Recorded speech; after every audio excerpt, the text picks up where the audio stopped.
Sidang BPU-PKI. BPU-PKI atau Dokuritsu Junbi Chosakai dibentuk pada 29 April 1945.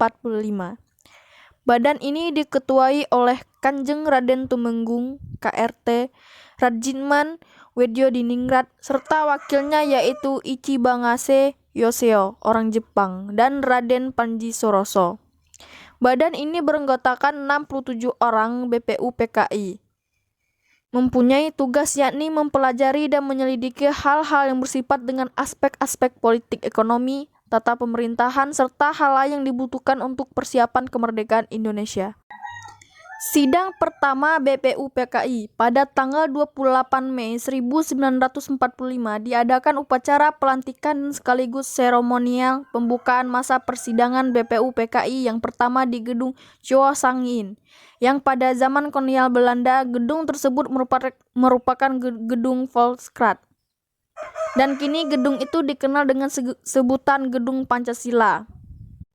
Namun masa persidangan dimulai pada keesokan harinya, yakni pada tanggal 29 Mei 1945 dan berlangsung sampai dengan tanggal 1 Juni 1945 dengan tujuan untuk membahas bentuk negara Indonesia, filsafat negara Indonesia merdeka, serta merumuskan dasar negara Indonesia.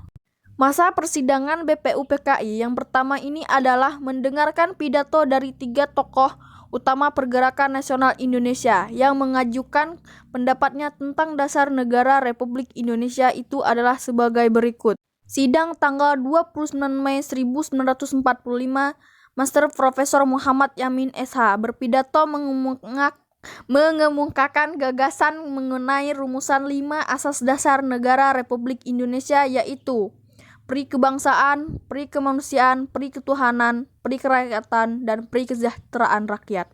Sidang tanggal 31 Mei 1945, Profesor Master Dr. Supomo berpidato mengemukakan gagasan mengenai rumusan 5 prinsip dasar negara Republik Indonesia yang beliau namakan Dasar Negara Indonesia Merdeka, yaitu persatuan, kekeluargaan, keseimbangan lahir batin, musyawarah, dan keadilan sosial.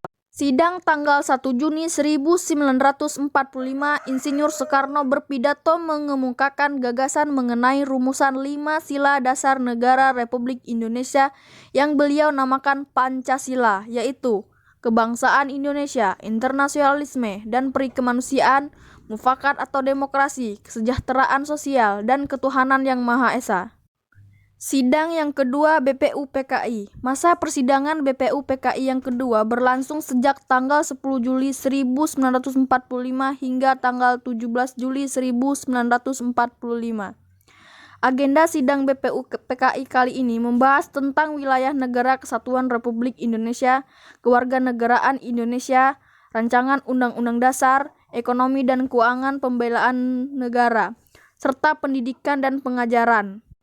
Pada tanggal 11 Juli 1945, sidang panitia perancang Undang-Undang Dasar yang diketuai oleh Insinyur Soekarno membahas pembentukan lagi panitia kecil di bawahnya yang bertugasnya adalah khusus merancang isi dari Undang-Undang Dasar yang beranggotakan 7 orang, yaitu sebagai berikut. 1. Profesor Master Dr. Supomo. Ketua Kecil.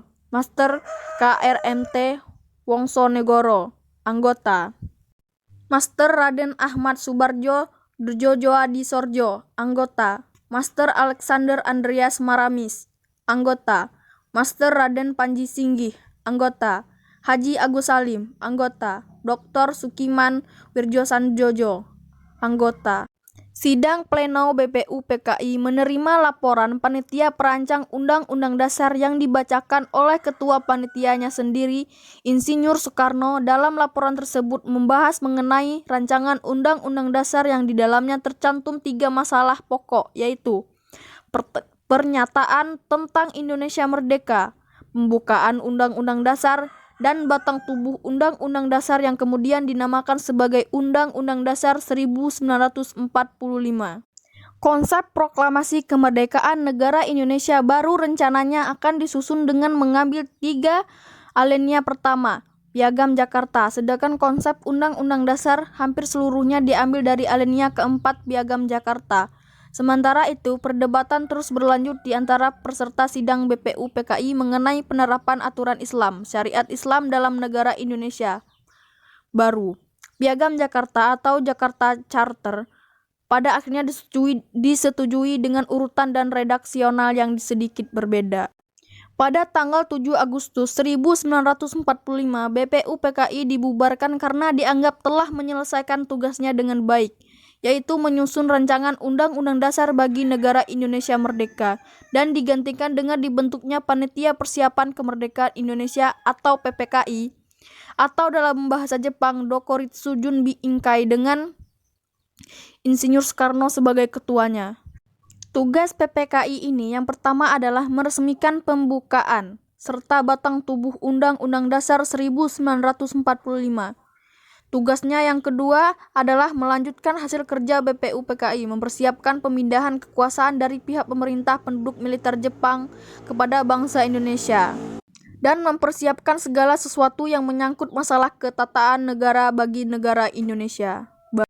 Anggota PPKI sendiri terdiri dari 21 orang tokoh pergerakan nasional Indonesia sebagai upaya untuk mencerminkan perwakilan dari berbagai etnis di wilayah Hindia Belanda, terdiri dari 12 orang asal Jawa, 3 orang asal Sumatera, 2 orang asal Sulawesi, 1 orang asal Kalimantan, 1 orang asal Sunda Kecil, Nusa Tenggara, 1 orang asal Maluku, 1 orang asal etnis Tionghoa. PPKI ini diketuai oleh Insinyur Soekarno dan sebagai wakilnya adalah Dr. Muhammad Hatta, sedangkan sebagai penasihatnya ditunjuk oleh Master Raden Ahmad Subardjo Djoswardisorjo. Kemudian anggota PPKI ditambah lagi sebanyak 6 orang, yaitu Wiranata Kusuma, Ki Hajar Dewantara, Master Kasman Singodimedjo, Muhammad Ibnu Sayuti Melik, Iwa Kusuma Sumantri, dan Master Raden Ahmad Subardjo Djoswardisorjo. Pada saat PPKI terbentuk, keinginan rakyat Indonesia untuk mereka semakin memuncak. Memuncaknya keinginan itu terbukti dengan adanya tekad yang bulat dari semua golongan untuk segera memproklamasikan kemerdekaan negara Indonesia. Insinyur Soekarno membacakan naskah proklamasi kemerdekaan Republik Indonesia yang sudah diketik oleh Muhammad Ibnu Sayuti Melik dan telah ditandatangani oleh Soekarno-Hatta. Sementara itu, dalam sidang PPKI pada tanggal 18 Agustus 1945, dalam hitungan kurang dari 15 menit, telah terjadi kesepakatan dan kompromi atas lobi-lobi politik dari pihak kaum keagamaan yang beragama non-muslim serta pihak kaum keagamaan yang menganut ajaran kebatinan yang kemudian diikuti oleh pihak kaum kebangsaan. Setelah itu, Dr. Muhammad Hatta masuk ke dalam ruang sidang PPKI dan membacakan 4 perubahan dari hasil kesepakatan dan kompromi atas lobi-lobi politik tersebut. Hasil perubahan yang kemudian disepakati sebagai pembukaan dan batang tubuh Undang-Undang Dasar 1945, yang saat ini biasa disebut dengan hanya Undang UUD 45.